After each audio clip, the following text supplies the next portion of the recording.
अच्छा सुनो, ऑनलाइन शिक्षण में स्वागत है आपका। चैनल सब्सक्राइब नहीं किया है तो कर लेना, और कर लिए है तो सब्सक्राइब कर दो। घंटी का बटन दबाना बिल्कुल मत भूलना, और जल्दी से नोटबुक लेके बैठ जाओ। साथ साथ नोट्स भी बनाना है, पेपर में अच्छे नंबर लाना है। तो चलो आज के टॉपिक की करते हैं धमाकेदार शुरुआत। Hello guys, welcome back to online Shikshan. आप हो मेरे साथ और मैं आपकी ट्यूटर या टीचर फ्रेंड, जो भी आपको अच्छा लगे आपको पढ़ाऊंगी आज की क्लास में साइंस, जिसमें हम आज की क्लास में पढ़ेंगे अदिश व सदिश राशियों के बारे में और उनका अंतर भी समझेंगे। दोस्तों, सबसे पहले हमें यह जानना जरूरी है अदिश और सदिश राशि जानने से पहले कि भौतिक राशियाँ क्या होती है, तभी उसके बाद हम जान पाएंगे कि अदिश और सदिश राशि क्या होती है। और दोस्तों, मैं आपको बता दूं कि आपके एग्जाम में ये क्वेश्चन पूछे जाते हैं, अदिश और सदिश राशि में से कुछ भी आपसे पूछ लिया जाता है। तो ये बहुत ही इम्पोर्टेंट सेशन होने वाला है। आप बहुत अच्छे से पढ़िए, ध्यान से सुनिए, आपको इसी वीडियो में सब कुछ याद हो जाएगा। और दोस्तों, आपको एक चीज़ और बता दूं मैं कि मल्टीपल चॉइस क्वेश्चन में कुछ अदिश और सदिश राशियों के नाम दे दिए जाएंगे और आपको उसमें से बताना होगा कि अदिश राशि इनमें से कौन सी है या नहीं है। इस तरह के क्वेश्चन आपके एग्जाम में बनते हैं। तो चलिए लेट्स गेट स्टार्टेड। तो चलिए सबसे पहले मैं आपको बताऊंगी भौतिक राशि किसे कहते हैं। वे सभी राशियां जिन्हें में व्यक्त करने के लिए एक संख्या की आवश्यकता पड़ती है तथा प्रत्यक्ष रूप से उन्हें मापा जा सकता है, उन्हें भौतिक राशियां कहते हैं। किन्हें? वे सभी राशियां जिन्हें व्यक्त करने के लिए किसी एक संख्या की आवश्यकता पड़ती है, उन्हें प्रत्यक्ष रूप से मापा जा सकता है, उन्हें ही हम भौतिक राशियां कहते हैं। फॉर एग्जाम्पल, लंबाई, द्रव्यमान, ताप, समय आदि ये सभी कैसी राशियाँ होती है? इन्हें हम भौतिक राशियाँ कहते हैं, जिनको व्यक्त करने के लिए किसी संख्या की आवश्यकता पड़ती है और उन्हें प्रत्यक्ष रूप से मापा जा सकता है। तो चलिए अब हम जानेंगे भौतिक राशि के प्रकार।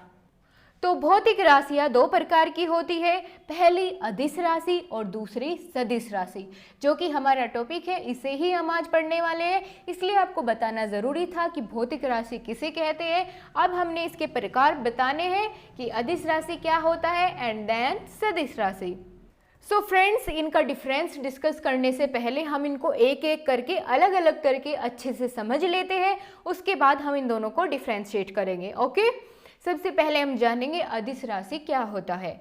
जिन भौतिक राशियों को व्यक्त करने के लिए केवल परिणाम की आवश्यकता होती है, दिशा की नहीं, उन्हें अदिश राशि कहते हैं। जिसमें लग गया ना अदिश मतलब बिना दिशा के, ऐसे समझो आप। अदिश मतलब बिना दिशा के, जिसमें दिशा नहीं होती।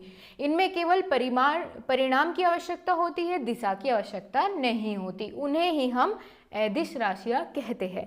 उदाहरण के लिए आप ले लीजिए लंबाई, दूरी, समय, क्षेत्रफल, द्रव्यमान, आयतन और घनत्व, दाब, कार्य ऊर्जा, शक्ति, कोण, ताप, विद्युत धारा, विद्युत विभव और आदि अदिश राशियाँ होती है।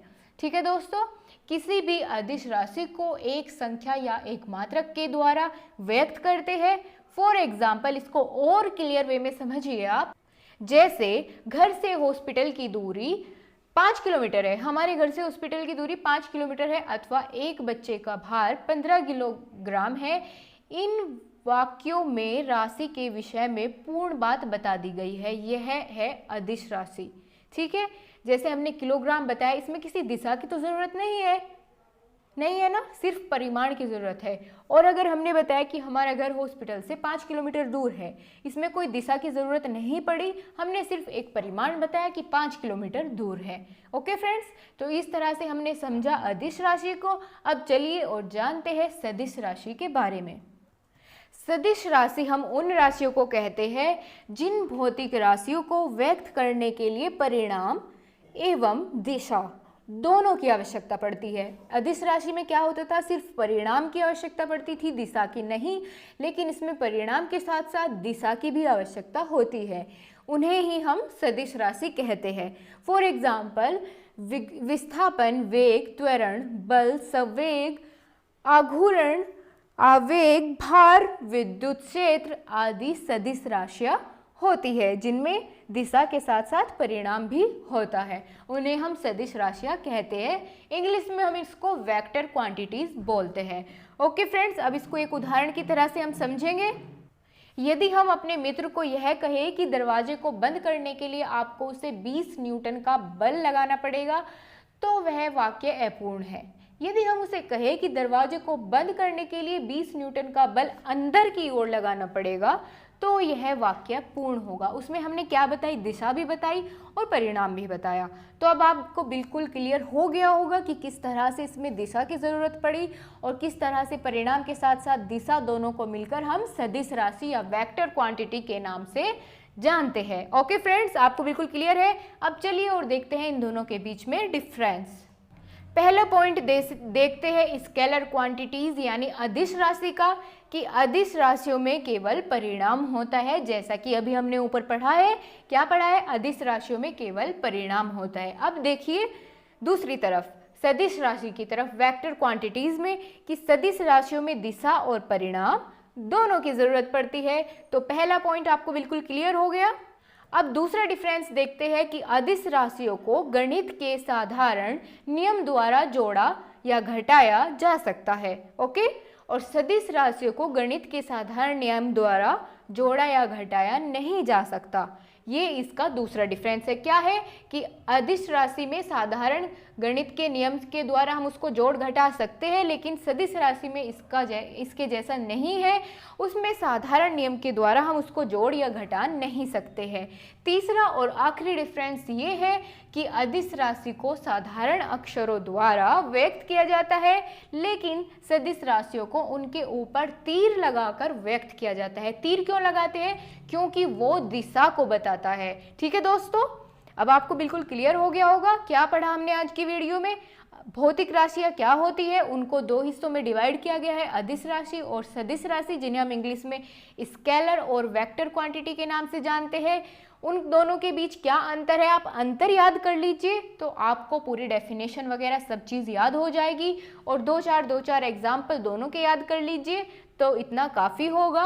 और अदिश राशि क्या थी, जिसमें केवल परिणाम होता है, दिशा की आवश्यकता नहीं पड़ती, लेकिन सदिश राशि में दिशा और परिणाम दोनों की आवश्यकता पड़ती है। अदिश राशि को हम साधारण गणित के नियम के द्वारा जोड़ या घटा नहीं सकते हैं, लेकिन सदिश राशि में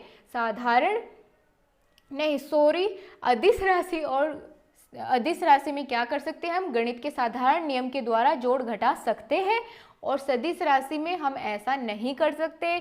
अदिश राशि में हम साधारण अक्षरों के द्वारा व्यक्त करते हैं, लेकिन सदिश राशियों में हम अक्षरों के ऊपर तीर लगाकर व्यक्त करते हैं। उसका रीज़न ये है क्योंकि वो दिशा को बताता है तीर से। ठीक है, तीर डिनोट करता है दिशा को, डायरेक्शन को। तो यही थी हमारी आज की क्लास, वेक्टर और स्केलर क्वांटिटीज़ के बीच में डिफरेंस, उनका अर्थ, मीनिंग, डेफिनेशन और डिफ्रेंशिएशन। तो दोस्तों नमस्ते, सत श्री अकाल, आदाब। आज की क्लास यहीं पे करते हैं समाप्त। मिलते हैं अगली वीडियो के साथ और अच्छे से तरीके से पढ़ेंगे। आशा करती हूँ आपको बहुत अच्छे से सब कुछ समझ आया होगा।